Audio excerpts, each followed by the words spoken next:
Hi, my name is Chris Cook. I'm the policy editor on BBC's Newsnight. Today, though, I'm going to be here working with YouTube and Storyful, two of our partners, to talk about young people and politics. It's obviously a week before the general election, and we have four really interesting young people who work with young people to talk about political engagement in the UK, which is a long-standing problem.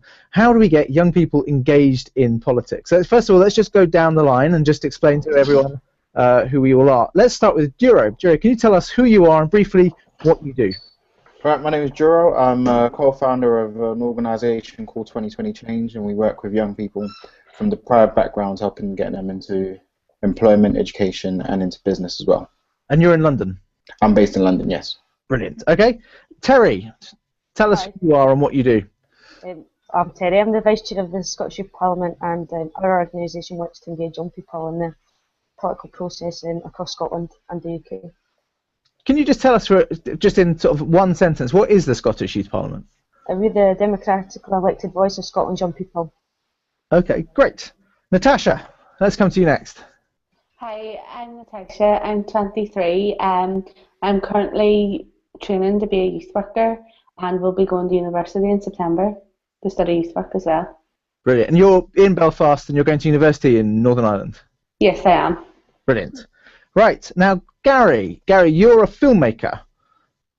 Yeah, I'm a filmmaker and a spoken word artist, and I work mainly on YouTube, kind of creating films that talk out to people about issues in society and things that affect a broad amount of people. Great. Can you just tell us about your, well, not your last film, but your films about engagement and why it is that you made them? Tell us a bit about what you've done.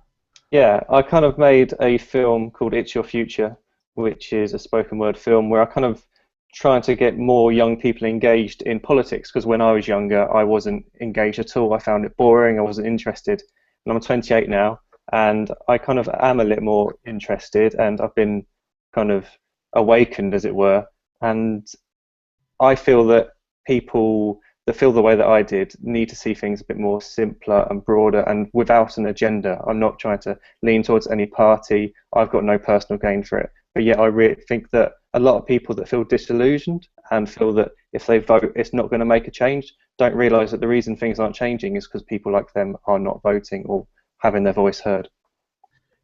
So, Duro, why do you think it is, in your experience, the people you're working with, the young people you talk to, do you think they're engaged, and if not, why not? I think young people want to be engaged in politics. I think they would like to vote, they would like to participate in the whole democratic process, but there are no politicians that they believe in, nor are there any political parties that they actually feel like have the best interest for young people at heart. So for that reason, they're not voting. So with our campaign, Vote for Rex, what we're doing is try to get that demographic not to actually go out on May the 7th and spoil their ballot, so that way we can actually get the politicians' attention to let them know that you're not listening to us and these are the things that we want you to do. Right, okay. So, Terry, you're in a sort of, your organisation is seeking to help engage young people in politics. Can you just explain to us a bit how you do it and how you feel it's going?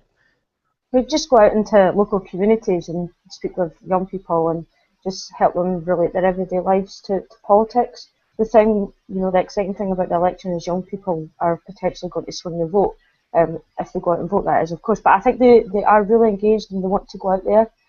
But the problem is that there's a lot of points going between political parties at the moment, and all they just want is the truth and having a party that they can vote for.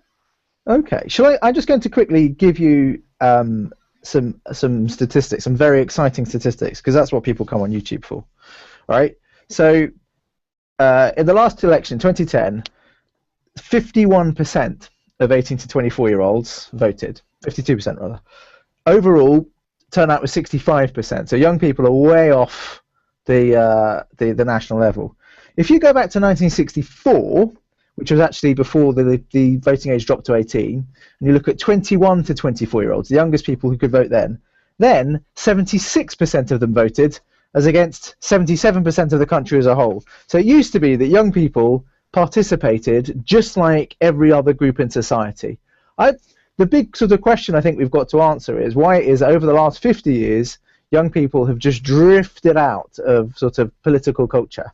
And I think that's the sort of the central challenge for all of us. So Natasha, tell us about your sort of experience of politics and what you think about,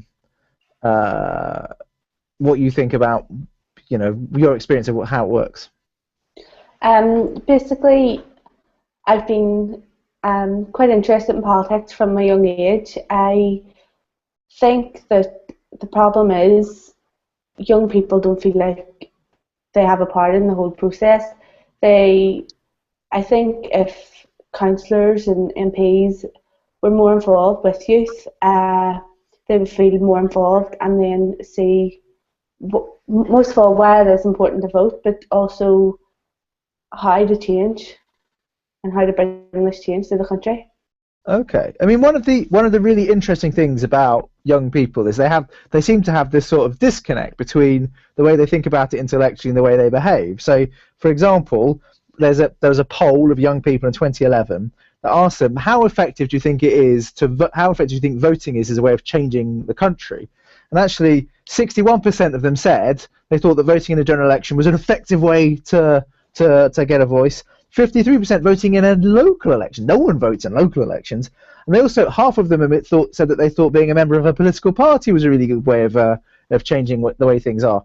But yet we can't sort of get them to actually do it. So let's go back to Gary. I mean, what do you think the sort of the disconnect is? Why is it that young people know that voting could work, but they sort of don't do it? Why is that? I think the main thing is, as well, the difference, like you said, how many years ago a lot of younger people voted, and I feel that a lot of people are growing up a lot later now. I feel back then, like in the 1970s, it was 4 out of 5 people that were 18 were no longer in education. They were earning a wage, they were paying the taxes. Now there's a lot of people going further into education. There's a lot of people that are having gap years. Generations are shifting. People are having children a lot older now. It's taken longer for them to kind of be affected by the things that a lot of people are talking about. But I feel that if we kind of offered online voting, that would attract more people. But I think it's silly. It's silly. People are willing to go out. People are willing to go out if they feel that they can be heard. And people will go out if there's a sale on, or if they're going to go down the pub. But if there's voting, 75% of people say that if there's online voting, they'll go out and vote. But I think that's silly. If we can offer postal vote and do banking online, then surely it's safe enough that we can offer voting online as well. So you make a really important point there, which is about, it's almost a reversal of the whole thing about how kids grow up faster these days. It's also adults grow up slower. It's a sort of an odd thing. But one of the things I was really struck by, just looking through this morning, again, more survey evidence. When you talk to young people about the issues that they care about, I was really struck by the fact that basically, so number one is higher education fees. Tuition fees is their top concern. This is obviously, I suspect, an English-weighted thing. So you know, they're sorry for that, but the number one issue for 18% of all young people, tuition fees. The number 4 issue is student fees or debt. So it's basically the same again. Taken together, something like a third of young people say cuts to education, tuition fees are the top issue. And I was really struck that nowhere really here is housing. You know, this fundamental huge thing. It doesn't crop up. So what are the other issues that we're not missing? Jiro, do you have any thoughts on that? I mean, people that you might have spoken to.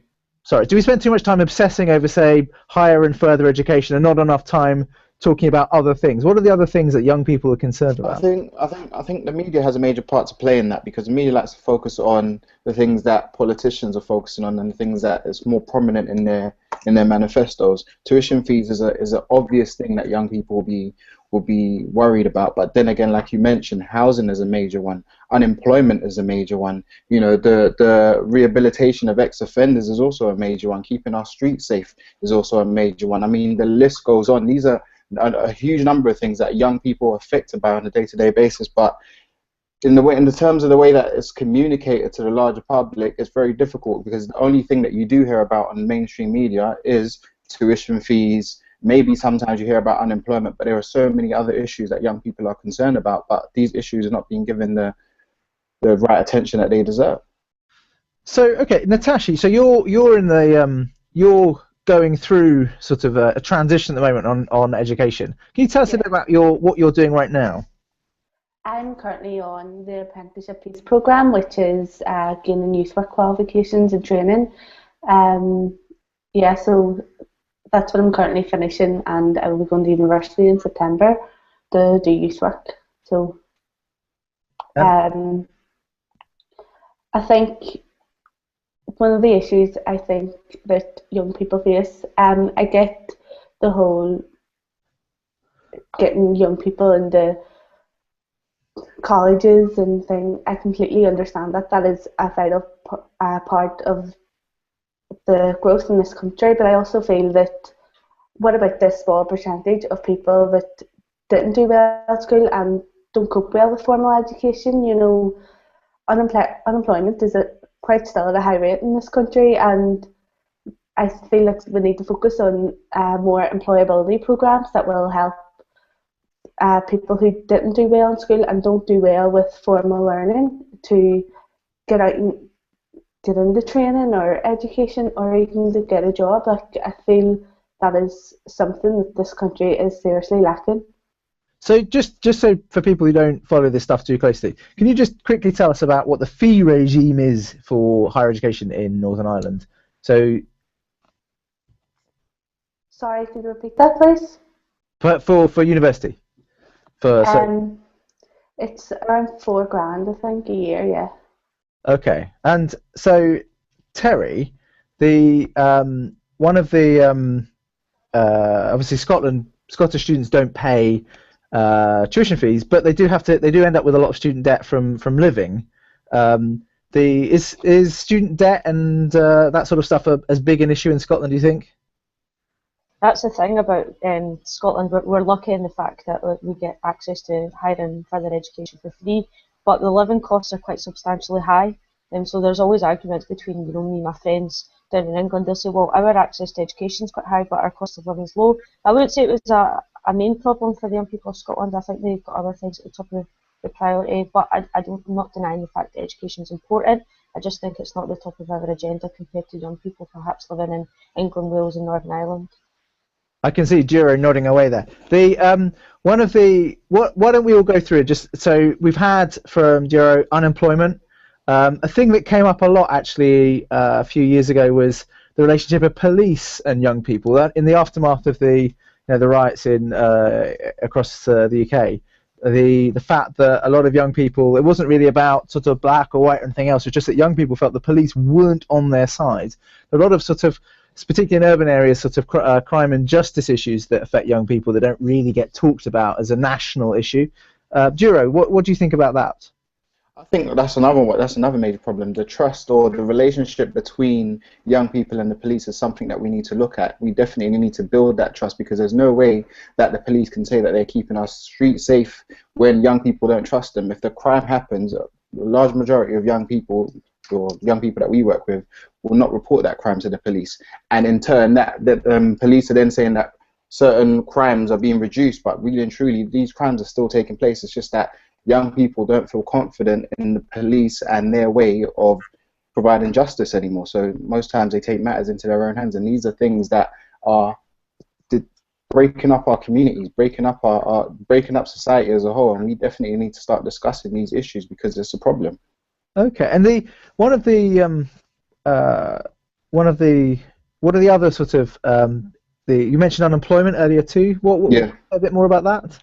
Unemployment. Well, unemployment. What I've been reading and hearing about on the media in terms of that, when politicians are talking about unemployment figures rising and young people are now in work, you've got the issue of 0-hour contracts. A lot of young people might be on 0-hour contracts. A large majority of them don't want to be on these 0-hour contracts, and the Conservatives mainly just put out these figures to make sure they look good, and that's not the point. A lot of young people are working low minimum wage, they're not really able to sustain themselves. They're being pushed into jobs that they don't really want to do, jobs that are not really going to give them a future, but just so they can say that they're working. But that's not the case. Unemployment within the unemployment rate for young people is still skyrocketing, but we're not hearing about that. We're hearing about the whole unemployment figures rising, but that's not the case for young people. Young people are feeling the brunt of the austerity times that we're living in at the moment, and I think we definitely need to continue this conversation and get more airtime on it.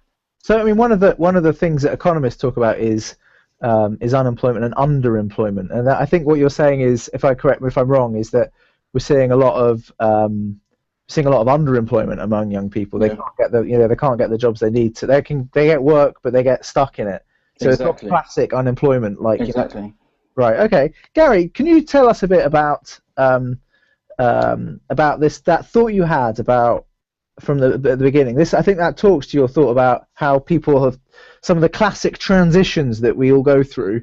Marrying, having kids, or not having kids, or not marrying, and buying houses or not buying houses, and moving out, and all that stuff has been delayed, and more people going to university and all that sort of stuff and combined with house prices and everything else has pushed us to a longer teenage years, almost, you can think of it as. Yeah, I think we have delayed. That's just something that's going to happen over time. There's more options available for people now, but younger people have less financial resources. They're the people that are going to be affected the most by decisions that are made, whether it's house prices and things like that. We're the ones who are going to be looking to buy sooner. Climate change, things like this, these are what are going to affect young people, because it's us that adopt the planet, it's us that are here for longer. And I think people need to be more engaged. They need to kind of follow the policies more, rather than looking at the people and the personalities. And they need to learn and be educated, go out there and make their voice heard. If they don't agree with people, then speak up, hold politicians accountable for the decisions they've made, the promises they've broken. It's not something that you just should ignore and be disinterested in. I think it's the more active you are, the more you'll be represented.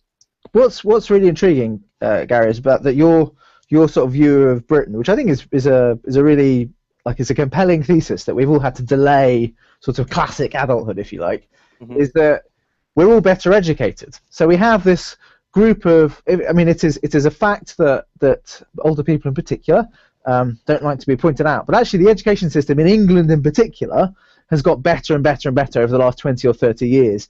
And that means that younger people are generally better educated than older people, and yet they're not turning out to vote. That's enormously frustrating, isn't it? I mean, I think the good thing is that I think a lot of people they're more educated, but they're also kind of more distracted. They're more kind of focused on themselves in a way, and I think that's why a lot of people are being more interested by hearing from celebrities and people like this that are kind of going to engage them. And really, I think a lot of people are more educated, that they're more aware of when people speak, like politicians that have agenda, whether they're speaking on behalf of actually, it's their own personal gain, or on behalf of big businesses and things like this, that they're not speaking to the individuals, they're doing it for themselves. So when you come out with people like celebrities like Russell Brand, Paloma Faith, people that are kind of talking, they're not got anything to gain by it, it's just what they actually believe in. So people are going to listen to someone who's not running, going for a job, not someone who's got a background in banking or talking about economics instead of moral issues. They're more going to listen to people who generally have a reason to say this because they believe in it themselves. That's what's going to inspire people more. So so one of your best known video is Look Up, which is basically about how how sort of social media is sort of closing horizons. They're making people more alone together. Do you think that? So you think that the decline in voting among younger people is almost a sort of a parallel process? Yeah, I think a lot of people are too informed. I don't really know how to put this, but social media is something that, as we have access to all the information we need, we're online all the time, and we see every argument. Whereas the policies that people say, there's no kind of merging of those. There's no one coming out and saying, look, I agree with this, I agree with this, I agree with this. But everyone's coming out and saying, this is what I have to say, and everyone else is wrong. there's too much bickering going on. People don't like the amount of access to YouTube videos, and every kind of time, like last night when Ed Miliband did a little trip, everyone's tripped over, but then everyone's suddenly, it's gone viral, everyone's watching it, everyone's laughing at them. It's too much of... It's trivia. Yeah, it's too much. It's very trivial now. So young people think that politicians aren't serious enough. Again, I sort of think these are intriguing thoughts which you don't often hear. That now, Natasha, what do you make of all of this? I mean, what in your experience, do you have a particular? You're from basically being from Belfast, from a part of the country that has a very particular local political scene, right? So how do you feel politics is engaging young people in Northern Ireland? I don't feel that. I mean, it's getting the interest out there. I've definitely seen a lot of that. I think a lot of young people are they don't feel that they relate to politicians, especially with the young people I've worked with. They feel that politicians are too serious, that they can't relate to them. They're just these posh people in suits. I think politicians, especially in Northern Ireland, should work closer with the youth and kind of make them see how important politics is and why it is so important to vote, and that everyone is here for a reason and we're all here to kind of try and make this country a better place. So, Natasha, I was really struck. We had on Newsnight, we had the sort of debate between the main Northern Irish Party leaders a little while ago, and I was really struck looking at it visually that they are basically a load of identical white men, all roughly the same age. Do you think there's a problem with the fact that it does seem a worse problem in Northern Ireland than the rest of the country, but that the politicians do appear to have basically to be identical middle-aged white men? Yes, I think there should be a more diverse range of politicians over here, especially. I definitely think that we should encourage young people to get more involved in politics, whether it's just engaging in meetings or encouraging young people to be a candidate. I think there is too many bickering over the same things about the past, and I think it's about time Northern Ireland look forward to the future and at the end of the day, the young people are our future here, and there is no point on still fighting over the past. Okay, so Terry, you can speak to that a bit, can't you? On engagement and how we get young people to step up. I mean, one of the really big questions about all of this is so let me play devil's advocate with you all for a moment and just say, why do we need younger people involved in politics? After all, even old people have all been young at one point. They know what it's like. Do you think it's true, Terry, that a reason why politics doesn't quite engage young people is because it doesn't understand young people, and it doesn't understand young people because young people aren't involved in it? Is that a fair analysis?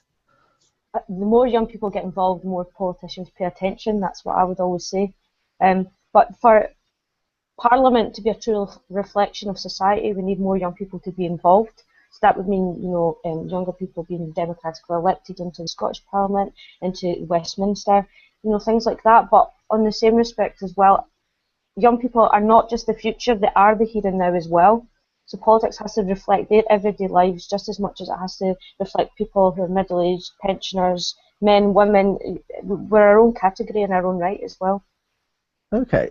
So Terry, you're obviously you're living in a part of the country that's gone through and is going through big political changes, and the referendum was a big, obviously a huge moment for the whole country, but for Scotland more than the rest of us.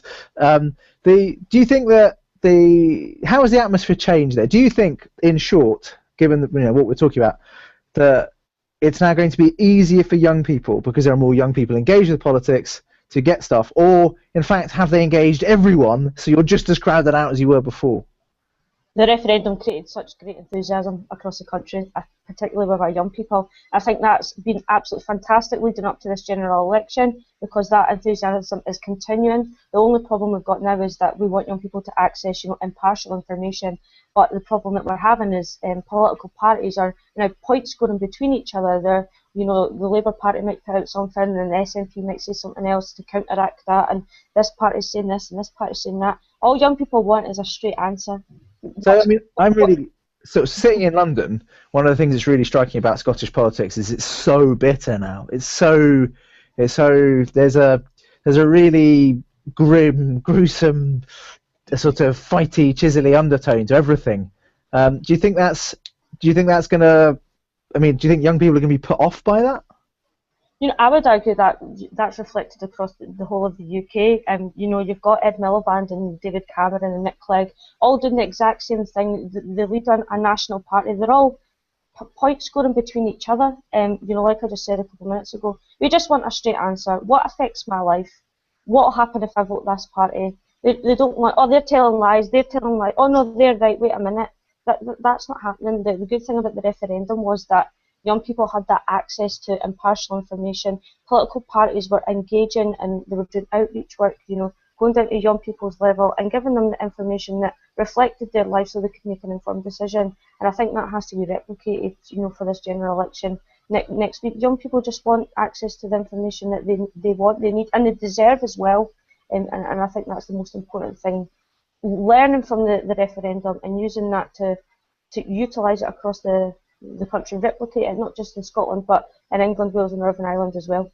Okay. So Duro, what's you're from the, if you like, the complete opposite end of the country, the sort of the from London. What's your reflection on how politics, how the sort of the ding-donging affects young people's ability to engage? I think it's the politician's job to engage young people in politics. I don't think it should be the job of youth organisations. And we've worked with a number of large youth organisations that have been able to mobilise young people to register in their masses just for this election. But I don't think it's our job. I think it's the job of politicians to engage young people in politics. And in terms of engaging young people in politics, a young person is not just going to wake up and say, yeah, I want to know more about politics. Labour Party is planning to introduce voting at the age of 16, but politics needs to be brought into schools in order for young people to actually understand the basics, the fundamentals of the democratic process. You can't just expect young people to wake up and all of a sudden want to be a part of politics. It's not going to happen. It's not going to happen. So we've been pretty critical about politicians overall. Mm-hmm. Can any of you, we'll just go down the line. I'll start with you, Duro. Can we just go down the line? Are there any politicians you think are really good at engaging young people? And can you just sum up why? It's acceptable to say no, there aren't. But is there anyone you think, oh, actually that guy... Sorry? Is there anyone you just think, oh, that guy's good, and then... I think, personally, I don't think there are any politicians that engage young people in the way that young people should be engaged. I think young people, straight answer, no. That's just it. Gary, what about you? What do you think? And what would a politician who engages young people look like? Gary, sorry. Oh. Can you hear me? Okay. Hello. Hello. Hello. Yeah. Yeah. I think politicians that engage young people, they would have to be more honest and open and kind of be more morally right. Like they have a duty to represent everyone, so they need to be more open to to young people rather than old people, just because they're more likely to vote. A lot of politicians, you feel like their campaigns are run by spin doctors and marketing companies, and they want to get all their, the most out of their money. So who's more likely to vote? 75% of older people compared to 52% of younger people. Let's aim our policies and our campaigns more towards them than young people. That's putting young people out. But you don't think there's any, and you can't think of anyone who you think is actually good at engaging young people at the moment?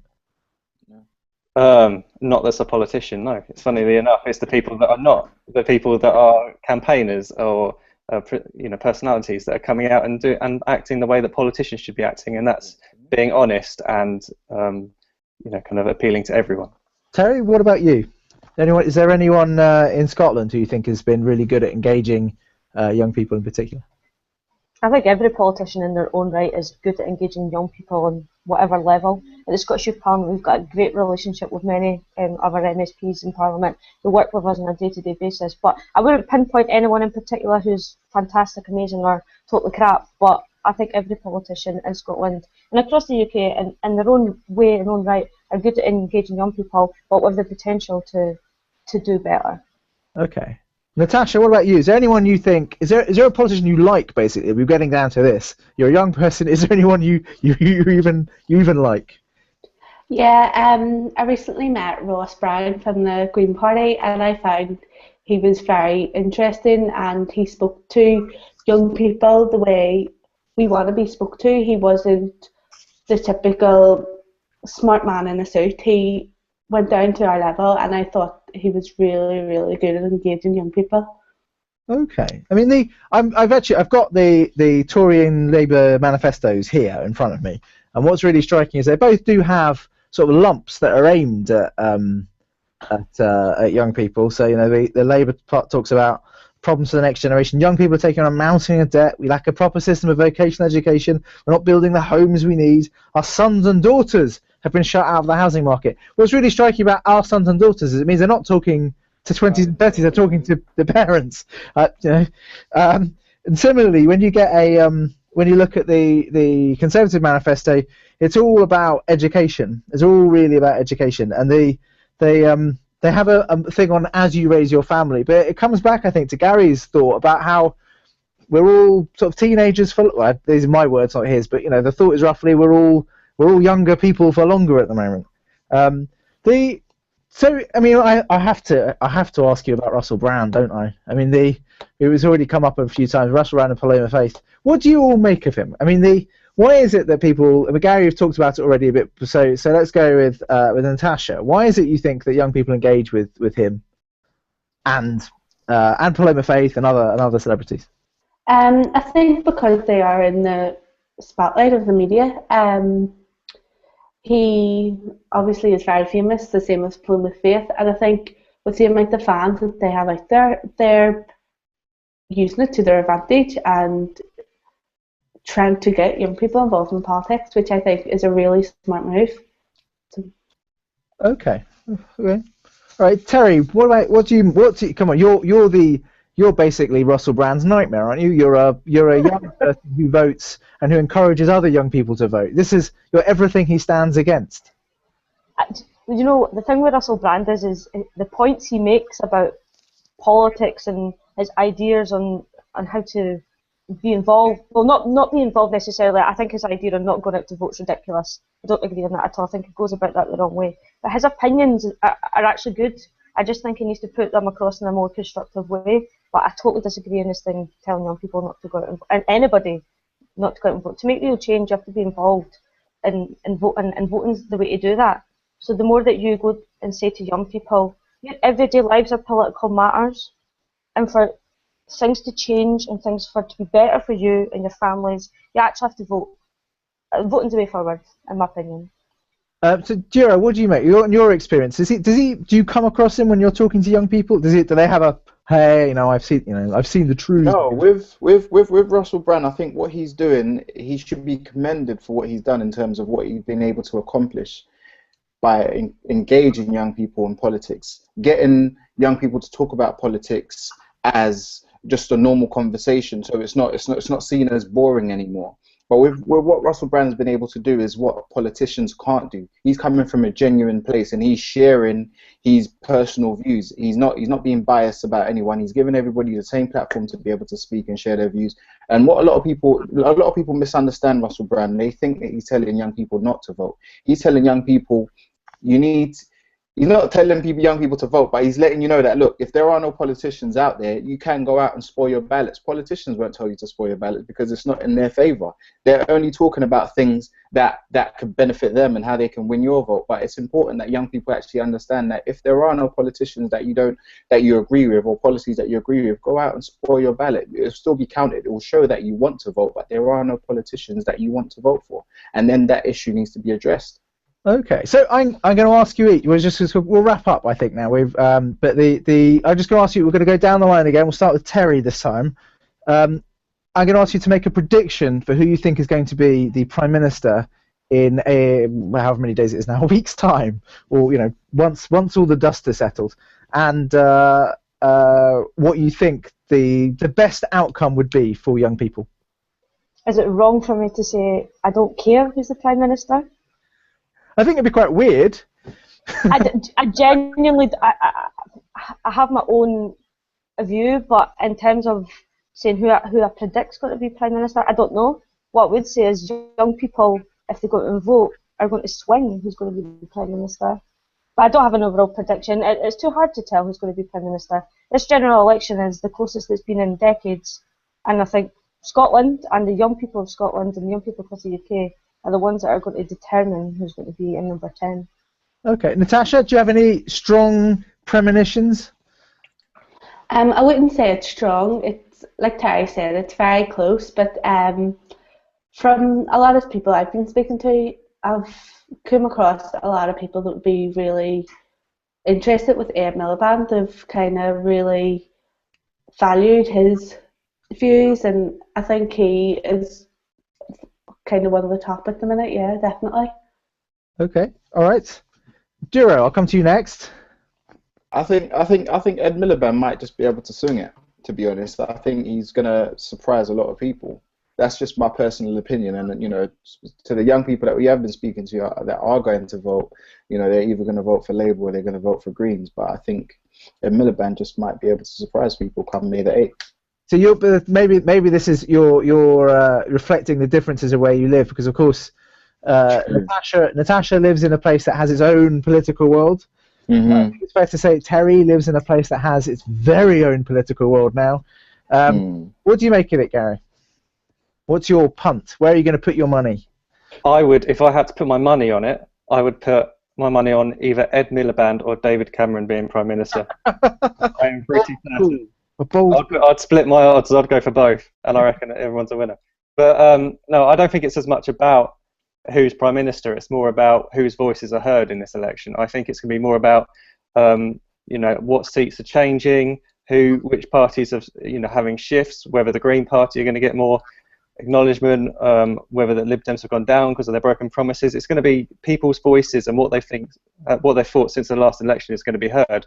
And it's the fact that if everyone that was disinterested, if all 18 to 24-year-olds all voted for the same person, that person would win. That would be the majority. There's the ability to swing the vote. People realise think that what they say won't make a difference, but if all those people voted for the same person, that's the amount of difference it could be made. But I think it's just about seeing what's changed, how many people have support their vote. I think if more people did vote, if there was a none of the above option, more people's voice would be heard, because you would understand, because people want those that are disinterested to be disinterested. The people that are the richest, the oldest, the most powerful, they're always going to vote.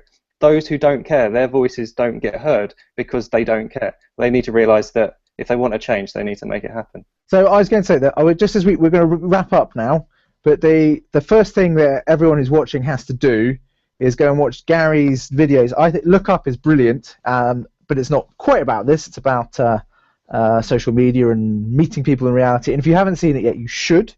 But you should also view his Why You Should Vote video, which is also phenomenally good. Thank you also to Jiro, Terry, and Natasha, who all your contribution really valuable, really interesting, and I hope it sort of has crystallised a few people's opinions to get out there, and at least, as Jiro says, not vote for anyone in person rather than not voting for anyone from home. The next thing that everyone who's watching has to do is they have to subscribe to the Newsnight YouTube channel. I have orders to say that. Thank you to YouTube, and thank you to our partners at Storyful, whose name I briefly forgot. And I can't understand what people are saying to me now. I'm having slight technical issues caused by the fact that glass is soundproof. But anyway, thank you ever so much for tuning in. I've been Chris Cook from BBC's Newsnight. Thank you to Jiro, Terry, Natasha, and Gary, and I'll hopefully see you all soon in a queue to vote next Thursday.